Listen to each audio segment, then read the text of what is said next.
E aí pessoal, tudo bem com vocês? Aqui quem fala tá trazendo mais um vídeo comentado para vocês aqui no canal TotoFuts, o seu canal de futebol na internet, tá certo pessoal? E nesse vídeo, galera, pra gente falar um pouquinho a respeito de São Paulo, meu querido tricolor paulista, que vem me preocupando na temporada, mas que vai contar com boas surpresas nessa Libertadores, mais precisamente nessa terça-feira, onde enfrenta o Alianza Lima do Peru.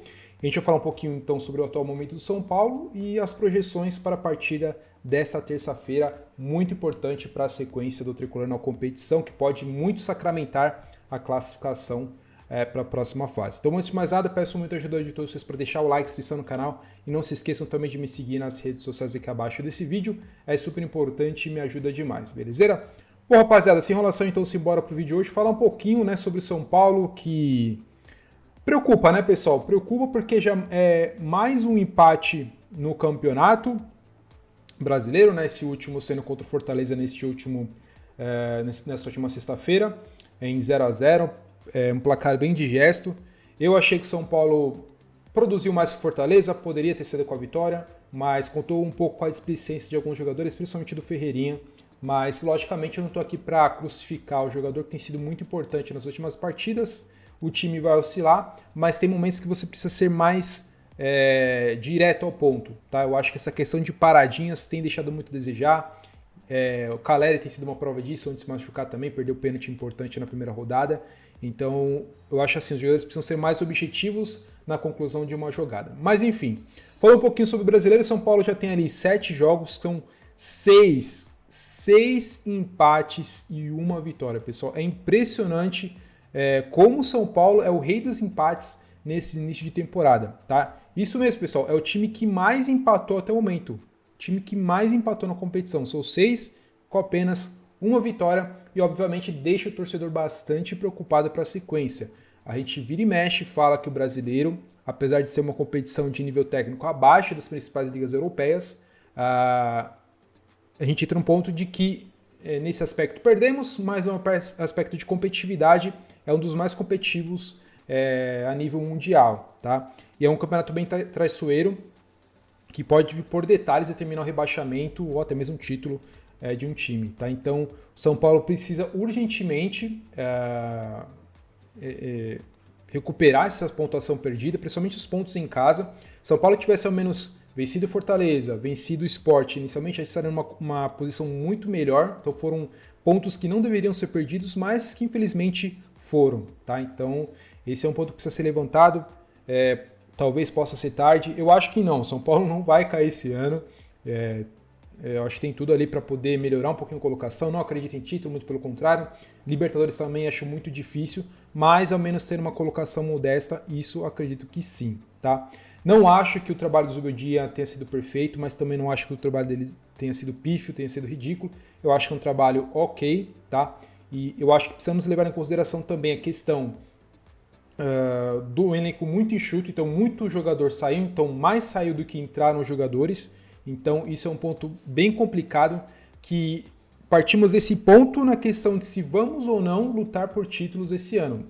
Então esse é o ponto crucial do que eu não acredito que o São Paulo vai conseguir algum título esse ano por ter um elenco muito enxuto, pessoal. Brasileiro, para mim, descartado, tá? Não somente pela atual situação, mas pelo elenco muito enxuto. Então não temos peças de reposição como temos um Palmeiras, como temos um Flamengo. Não. Então a situação é bem complicada e a gente acaba somando todos esses problemas a uma dívida que é quase 1 bilhão, então fica bem complicado a situação do São Paulo no cenário atual. Então dependemos ali talvez de algum investimento futuro para que o time possa sair do buraco, diante de uma gestão que não se provou melhor que a anterior, muito pelo contrário, já aumentou ainda mais uma dívida, então é preocupante a situação.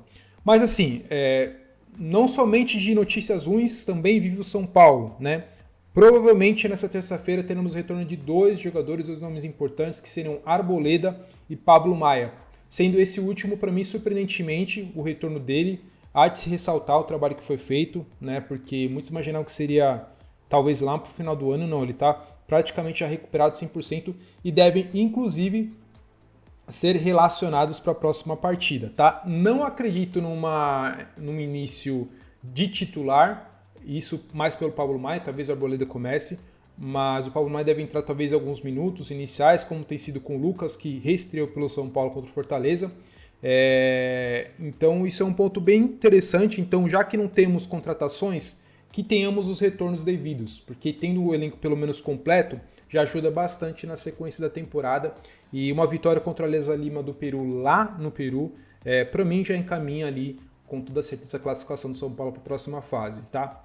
Mais uma vez reforçando, eu não acredito em títulos esse ano, infelizmente, mas assim, eu penso que o ideal seria mantermos uma base estruturada, temos uma sequência no torneio, quem sabe lutar por uma vaga, porque assim, pode acontecer? Pode, mas eu digo que eu não acredito. Não porque eu sou um torcedor pessimista. Não, porque eu vejo a realidade do São Paulo atualmente. Então não vislumbro um título por agora, tá?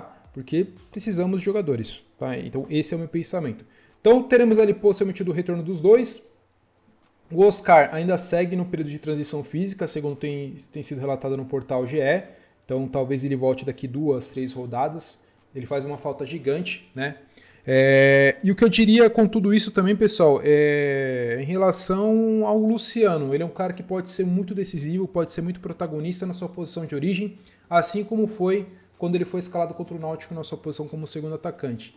Eu gostaria ainda de ver o Zubeldia parar de ser teimoso e entender a posição de cada jogador, porque assim, eu não entendo da onde ele tirou a ideia de que o Luciano é um armador, de que o Luciano camisa 10 de fato. Eu acho que ele enxergou ali, colocaram a camisa 10 nele porque o cara sabe armar. Não, foi para mim uma decisão completamente ridícula de terem concedido a camisa 10, que eu acho que atrapalhou mais do que ajudou, porque eu acho que o Zubeldia acaba pensando por aí que ele é um cara que joga de fato como armador, o que não é.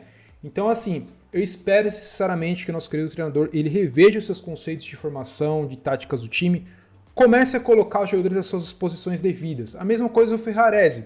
Você não tem como exigir ao Ferrarese assunções de um lateral direito, porque não é ofício de um jogador que é zagueiro por natureza. Tá? Então, contra o Fortaleza também foi uma prova disso. Ele é um cara, ele não comprometeu, digamos assim, ele fez até uma partida ok, mas pouco foi efetivo na posição de lateral, porque ele não tem a sua posição de origem. Então, eu sei que o Cedric tem que ser dosado, mas começa a rever jogadores à base, né? Assim como foi a subida do Lucas Ferreira, do Renan Francisco, do Matheus Alves. Eu acho que vai ter que ser utilizado de fato a base para ter um lateral direito também, como o Mike, né? Eu acho que ele é um bom jogador, tem tudo para crescer. Então são coisas que precisam ser revistas ali dentro do São Paulo para que a gente consiga ter um ano um pouco mais tranquilo, tá? Já que a grana é curta, né? Como tem sido sempre a tônica ali da diretoria. Mas então tem que ter ideias, tem que ter novos horizontes para que a gente possa conseguir uma sequência mais interessante na temporada. Eu gostaria de saber muita opinião de todos vocês no campo aqui dos comentários.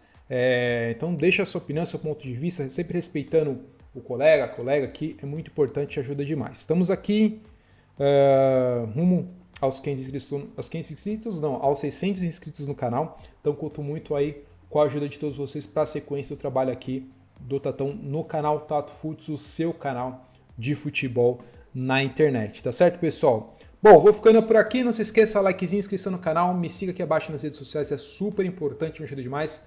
Vejo vocês numa próxima, até mais e valeu!